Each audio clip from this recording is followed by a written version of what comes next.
Morning folks. Yeah, I think you can probably guess by now I'm on Dartmoor again. Oh, it's Mr. Smiley. I haven't come up and camped this time. I've only come up for a day walk. I had intended to do an overnighter this weekend, but I've been a bit busy yesterday on Saturday, plus I got a slight problem with my neck. I had thought about also doing tonight, but with it being Monday, or even bank holiday Monday tomorrow, I have to work. So I thought I'd just take the opportunity to come up for 6 or 7 hours and just do a bit of walking. It's not too bad at the moment. It's just gone a bit cloudy, it's a bit breezy, but it's fairly warm. Temperature's around 17, 18 degrees I think. I expected a bit bugger up here, but after all the rain we had yesterday and recently, it's quite dry. So I just thought I'd take the opportunity to come up. I got a few items to test.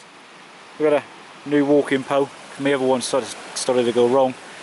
And I got a bag which I've had for a while, a Maxpedition Jumbo Versa Pack, which is what I'm using today, due to the fact I can't wear a rucksack at the moment with a lot of weight in because of my neck.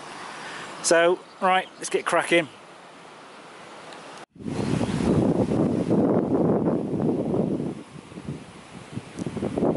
Right, this is Blackatour Copse. There is a cuckoo hanging around here. I've just filmed one a little while ago, but it didn't cuckoo. And every time I get the camera out, the damn thing stops. I'll get it later though.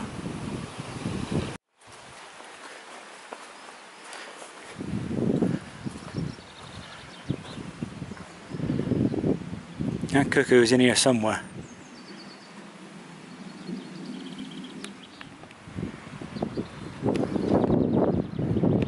Morning. You have to excuse seeing my arm. I've neglected to bring the gorilla pod with me. So I've got my A600 going there with the Sony 10-18 lens. It's right on its widest angle setting. So I just thought, like I said earlier on, I thought I'd come up here for the day. I was hoping to come up for an overnighter, but like I said, I was busy on Saturday, today being Sunday, tomorrow bank holiday Monday I'm working. So I thought I'd just come up today for a couple of hours, have a scout around. Like I said, I'm just trying out a new pole I got because my other one started to perish. I've got a problem with my right shoulder at the moment and my neck. I can't seem to put any weight on it. So I'm sort of using a Maxpedition Jumbo Versa Pack. So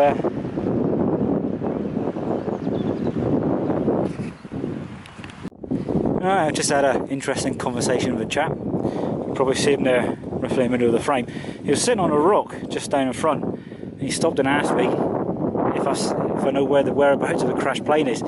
If you've seen the previous videos of mine, I've mentioned that in the past.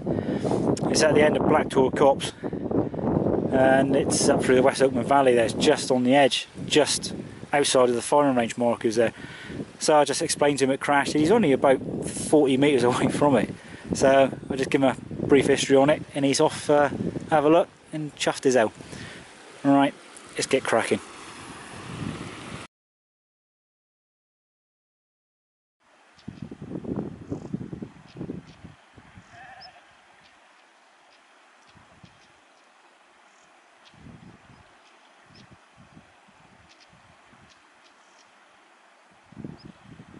Just down at the back of Linz Tor, between there and Dinger Tor. I've just stopped off now, make myself a brew and have something to eat. The mug I'm using is my old 500ml Tatonka mug. I thought I'd give that one a whirl. I hadn't tried it for some time. Also I've decided to bring out the Trangia stove. I was going to bring gas, but I changed my mind. I did find some fuel left home. There's only 60ml there. The stove that the burner's in isn't my usual pocket stove. What I've got there is part of the honey stove, also from Backpacking Light. The original honey stove has 6 sides, or 5 sides in the front there, but you can break it down to make a 4-sided one. The difference between this one and my pocket stove is it's slightly higher. It's about an inch and a quarter higher, and rather than being funneled in, it's vertical.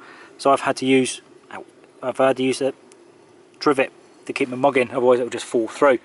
My other mug does fit fine, but for some reason that one doesn't. As you can see, there's a Maxpedition Jumbo Versa Pack. I've had it for about 7 or 8 months. It's the first time I've ever used it on Dartmoor. It looks small, but that's very deceptive. It can hold quite a bit of gear. I got my 1 litre Nalgene, and for those people who've queried me in the past, yes, I do use Nalgene rather than Coke bottles. My metal mug fits in the bottom of that. It's my A6000 with a 10 to 18mm lens. I've got my sandwiches in the top. Front pocket, I've got my folding mug. The pocket in behind, I've got the Sawyer mini water filter, a spork, spare batteries for my camera, and some drinks. The side pocket is where I keep all the stove and the fuel, and that will hold my A6000 body, my compact, which is what I'm recording on now. That'll take it. It will also hold a 100 size gas cart and my Vango ultralight stove with room to spare. It's my compact case. The only thing else is inside the bag. I've got a long sleeve t-shirt, my waterproof trousers, my 55-210 zoom lens for the camera. I've got 2 baps in there, and I think there's 1 or 2 other items. The top pocket there, that's got Mars bars in, which are probably melted now. In the front pocket I've got like a little mini first aid kit and my torch, and I think there's something else in there. In the back pocket I've got the map and a pair of gloves and some toilet paper just in case. So overall the bag is done well. I've brought that one today, as I mentioned earlier on, that at the moment I seem to have got like a trapped nerve or something in my neck and my shoulder. I can wear a rucksack but nothing with too much weight in, so this bag is actually done very well today. But I also use it mainly as a camera bag. It will hold the A6000, 3 lenses, flash gun, and I've still got plenty of room, plus the front pocket holds the batteries, lens cleaning pen, and I can just about fit in somewhere else my GorillaPod. Something I'll just quickly mention. When I come up, I don't drink coffee, I always drink tea or drinking chocolate. So what I do with my tea, I get these mini Ziploc bags, I put the milk powder in the bottom, the amount of sugar I need on top, and then the tea bag, boil the water up, drop your tea bag in, take it out, then put in the milk powder and the sugar and give it a stir. When it's done, and when you finish, should I say, drop the tea bag back in the bag, zip it up, take it home. Don't leave any rubbish up on the moors or anywhere for that fact. The other thing I'm trying out is these hot lips, and I've just noticed there's a fly in my bloody tea. I thought I'd give one of these a go, see if they're any good. I was going to put it into my folding mug, but decided against it. So, right, let's drink my fly flavoured tea. Right, I've just come along from doing a tour. I'm going to head on down this track here and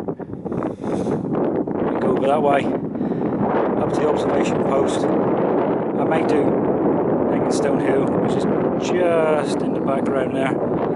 I may do it, or I'll probably walk towards it, then hang off left and go along, probably up to Steeperton Tor, then down to Oak Tor and back.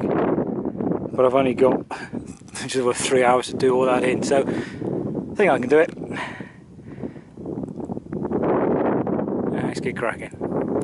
I'm at Steeperton Tor now. As usual, it's always windy. But at least it's dry. So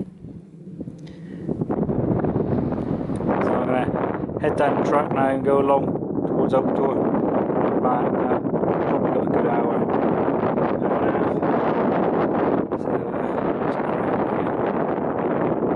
Right, I'm coming up towards Old Campden Camp now. I come off Steeperton Tor and then Oak Tor, and I started heading this way back, so I tried a bit more filming, but time's running out of me. So I'll say thanks for watching, and like my previous videos, Tonka Toy's back again. So anyway, I'll catch you all again soon. Cheers now.